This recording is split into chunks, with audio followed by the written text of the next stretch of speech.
On a bright September morning in 2015, in the heart of Dallas, Texas, a successful pediatric dentist pulled into her apartment's underground parking garage after a routine day at work. She had no idea that someone was waiting for her in the shadows. What happened next would last only seconds, but it would expose a twisted plot of jealousy so intense that it ended in cold-blooded murder, orchestrated not by a stranger, but by someone consumed with rage over a breakup she refused to accept. This is the story of Dr. Kendra Hatcher, and how one woman's obsession with her ex-boyfriend turned a new romance into a death sentence. Let's start with the woman at the center of this tragedy. Dr. Kendra Hatcher was 35 years old, a pediatric dentist with a heart as big as her ambitions. She worked at Smile Zone, a dental practice in Dallas that specialized in providing high-quality care to underprivileged children. If you asked anyone who knew her, they'd tell you Kendra wasn't just going through the motions of a career, she genuinely cared. During her dental school years, she'd spent her breaks flying to Ecuador, providing free dental care to impoverished communities. She came from Pleasant Plains, Illinois, raised with strong Christian values, and she carried that sense of purpose with her everywhere she went. Her brother Neil would later say, she was on a different level when it came to just being awesome. By the summer of 2015, Kendra's life was looking even brighter. She'd met someone special, a dermatologist named Dr. Ricardo Ricky Paniagua. They'd connected on Tinder, of all places, and what started as casual dating quickly became something deeper. Within months, they were talking about marriage, planning romantic getaways, and building the kind of future that makes people believe in second chances. For Kendra, life felt like it was finally coming together. But there was someone else watching all of this unfold. Someone who couldn't let go. Someone who believed that Ricky still belonged to her. Her name was Brenda Delgado. Brenda had been Ricky's girlfriend for nearly 3 years. They'd lived together, built a life together, and when they finally broke up in February 2015, it wasn't clean. Breakups rarely are. But this one? This one left something festering. Brenda stayed in contact with Ricky, and from the outside, it might have looked like two mature adults staying friendly after a relationship ended. But beneath the surface, something darker was brewing. Brenda wasn't moving on. She was watching, waiting, and hoping. And when Ricky sent her an email in June 2015, an email where he told her that his relationship with Kendra was serious, that he was happy, that he was moving forward, something inside Brenda snapped. What Ricky didn't know was that Brenda had already been invading his privacy for months. She'd hacked into his email account and his iCloud. She'd installed tracking apps on his phone so she could monitor his every move. She knew where he was jogging, where he was taking saxophone lessons, and where he was spending his time with Kendra. She wasn't just jealous, she was obsessed. And obsession, when it festers long enough, can turn into something lethal. By late August 2015, Brenda had made a decision. If she couldn't have Ricky, then Kendra couldn't either. She began reaching out to people, quietly, carefully testing the waters. Could she find someone willing to hurt Kendra? Could she find someone desperate enough, vulnerable enough, to carry out a plan she couldn't stomach doing herself? And eventually she found 2 people who said yes. Crystal Cortez was a single mother struggling to make ends meet. Brenda offered her $500 and some drugs to drive a getaway car. That was it. Just drive. Just be there. Crystal said yes. Then there was Christopher Love, a small-time marijuana dealer with big dreams and little sense. Brenda promised him $3,000, drugs, and something even more intoxicating, a story. She told him she had connections to cartels, that if he did this job, he could become the next biggest drug dealer in Dallas. It was a lie, of course, but it was a lie he believed. Over the next few weeks, the 3 of them met 10 to 15 times, planning every detail. They used binoculars to spy on Kendra from her workplace. They tracked her schedule, studied her routines, and identified the perfect place to strike, the parking garage of her upscale apartment complex in uptown Dallas. Secured, gated, quiet. The kind of place where people feel safe. And on September 2, 2015, the day before Kendra and Ricky were set to leave for a romantic trip to Cancun, Brenda put her plan into motion. It was just after 11:30 in the morning when Kendra Hatcher pulled into the parking garage of her apartment building. She'd finished her shift at work and she was probably thinking about the trip tomorrow, packing maybe, or what restaurant she and Ricky might try in Mexico. Normal thoughts. Safe thoughts. She parked her car, grabbed her things, and stepped out into the dim light of the garage. The kind of place where footsteps echo and car alarms chirp and everything feels temporary. But someone was already there. Christopher Love had been waiting near the stairwell, dressed in black jeans, a dark hoodie, and sunglasses. He wasn't nervous. He wasn't hesitant. He'd been promised money, status, and a future he'd never had. And all he had to do was pull a trigger. Kendra approached her car, keys in hand, probably glancing at her phone or thinking about nothing at all. And then Love stepped forward. The first shot hit her in the chest. The second shot, delivered execution style, hit her in the head. She didn't have time to scream. She didn't have time to run. In 12 seconds, everything that Kendra Hatcher had built, her career, her compassion, her future with Ricky, was gone. Love grabbed her purse, a detail meant to sell the story that this was just a robbery. Just bad luck. Just wrong place, wrong time. Then he ran back to the black Jeep Cherokee where Crystal Cortez was waiting behind the wheel, engine running, ready to disappear. A witness named Hashim Saad heard the gunshots. He saw the Jeep racing out of the garage, two masked figures inside. But by the time anyone could react, they were gone.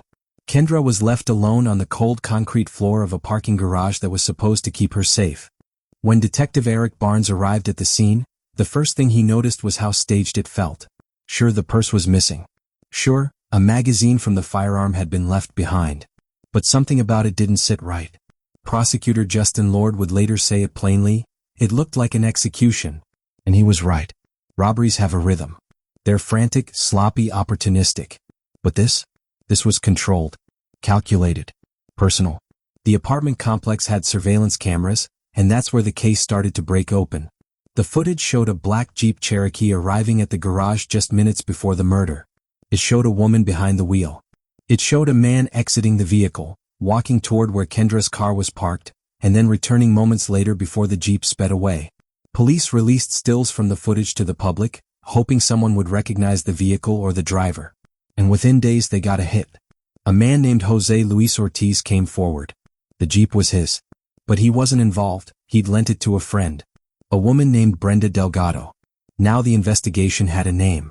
And once detectives started pulling on that thread, the entire story began to unravel. They brought Brenda in for questioning. She played it cool. She said she'd been at Chili's restaurant with Jose that night, and she even produced a receipt to prove it. She claimed Crystal Cortez had borrowed the Jeep, not her. She acted confused, cooperative, innocent. But detectives didn't stop there. They brought Crystal Cortez in next. At first, she said she'd been at the park with her 6-year-old son. But the surveillance footage showed she was alone. So she changed her story. She said she'd gone to the garage with a guy she only knew as Lamar to commit a robbery, but he'd shot Kendra unexpectedly. She hadn't known it would turn violent. She was just the driver. Except that story didn't hold up either. Detectives dug into the cell phone records.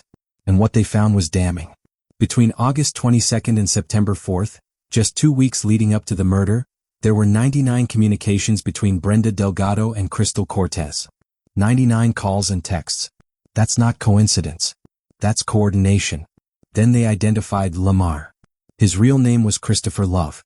And when police searched his car, a specially trained dog named Titan found the murder weapon, a .40 caliber handgun, hidden deep in the console. The pieces were falling into place. This wasn't a robbery. This was a murder for hire orchestrated by a woman who couldn't accept that her ex-boyfriend had moved on. But by the time detectives were ready to arrest Brenda Delgado, she was already gone. She'd fled to Mexico, hoping the border would keep her safe. It didn't. In April 2016, 7 months after Kendra's murder, Brenda Delgado was added to the FBI's 10 most wanted fugitives list. She became the 506th person overall, and only the 9th woman to make that list. A $100,000 reward was offered for information leading to her capture. And just 2 days later she was spotted in Torreon, Coahuila, Mexico. Mexican authorities arrested her, and after months of negotiations, including an agreement by U.S. prosecutors not to seek the death penalty, Brenda was extradited back to Dallas in October 2016. The woman who thought she could escape justice was about to face it. 3 people were charged in the murder of Kendra Hatcher. 3 people whose lives intersected in the worst possible way. Crystal Cortez, the getaway driver, took a plea deal. She pleaded guilty to murder and agreed to testify against the others. In exchange, she received a 35-year sentence. It wasn't freedom, but it was survival. Christopher Love, the shooter, went to trial in October 2018. The evidence against him was overwhelming. Surveillance footage, the murder weapon, Crystal's testimony, cell phone records. The jury found him guilty of capital murder, and he was sentenced to death. Today he sits on death row at the Allen B. Polunsky unit in Texas, waiting for an execution that may or may not ever come. But the trial everyone was waiting for was Brenda Delgado's. In June 2019, Brenda stood before a jury in Dallas. Prosecutors laid out the entire story: the obsession, the stalking, the hacking, the binoculars she used to spy on Kendra from her workplace. They presented the cell phone records showing the 99 contacts between her and Crystal. They brought in witnesses who said Brenda had asked them to hurt Kendra or Ricky. They showed how she'd orchestrated every detail of the murder, from recruiting the killers to crafting her alibi. Crystal Cortez took the stand and told the jury everything. How Brenda had recruited her. How they'd planned the murder over weeks of meetings. How Brenda had promised money, drugs, and a future where Ricky would be hers again. The jury didn't need long to decide. After just 18 to 20 minutes of deliberation, they returned a verdict: guilty of capital murder. Brenda Delgado was sentenced to life in prison without the possibility of parole. In the courtroom, Kendra's family finally had their chance to speak. Her mother, Bonnie Jameson, looked directly at Brenda and said, "You have earned your spot here on this earth behind cold steel bars for the rest of your miserable, pathetic life." Kendra's sister added, "I hope you rot in hell. You will go down in history as one of the most hated women in Dallas, maybe even in America." And maybe she's right. Because this case isn't just about murder. It's about what happens when obsession replaces reason, when jealousy becomes a blueprint for violence, and when someone decides that if they can't have what they want, no one else can either. Kendra Hatcher was a woman who spent her life helping children, traveling to impoverished countries to provide care, and building a future rooted in kindness and compassion. And she was killed because someone else couldn't let go of the past. Today, Brenda Delgado sits in a Texas prison, serving a sentence she will never outlive. Christopher Love waits on death row. Crystal Cortez counts the years until she might see freedom again. And Kendra? Kendra is remembered not for how she died but for how she lived. With purpose, with love, and with a belief that people deserved better. The real question this case leaves us with isn't just how it happened. It's how many others are living with someone's obsession right now, unaware of the danger lurking just beneath the surface. How many breakups turn into surveillance? How many exes are hacking passwords, tracking locations, and convincing themselves that if they just wait long enough, things will go back to the way they were? Kendra Hatcher didn't see it coming. And that's what makes this story so haunting.